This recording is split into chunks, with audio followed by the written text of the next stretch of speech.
Okay, so this is the pockets for the Brassie Joggers. And the first thing we're going to do is take the front piece, and you should have already marked that this is the center front and this is the edge that the pocket goes on. And so those are marked on the pattern pieces. Go ahead and mark them on your cut fabric so you know which is which and you don't get confused. The next thing we do is fold that front pocket face down and stitch it. So I've stitched it on the wrong side with a cover stitch. If you're using a double needle, you should stitch it on the front side so it's decorative on the front side. Or you can use any decorative stitch you want on your sewing machine.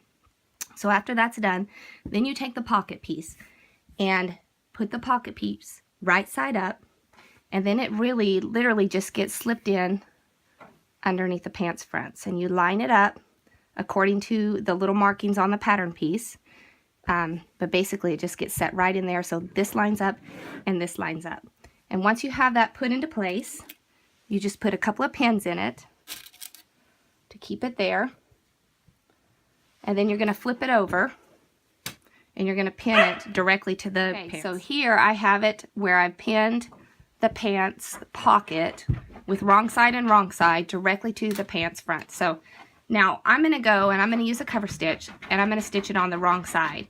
If you're using a double needle, you'll want to have pins on this side of it, and you'll want to mark the circle, mark the stitch lines, and you'll want to stitch on the top side. I'm at my machine and I'm looking at the wrong side of the pocket and the wrong side of the pants front. And I'm just going to stitch along the pocket curve. I'm using a cover stitch machine, so I'm stitching on the wrong side. If you're using a double needle or your regular sewing machine with a decorative stitch, you're going to want to stitch from the right side of the fabric. And I'm just going to stitch down around the edge of the pocket, curve around. And this is, like I said, sewing it directly to the front of the pants.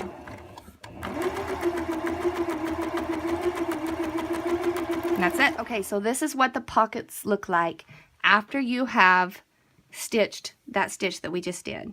And you're either going to stitch it on the wrong side or the right side, depending on what method you're using. So now I just go through and I baste up that edge and I baste that edge just to keep that pocket into place. And that's that.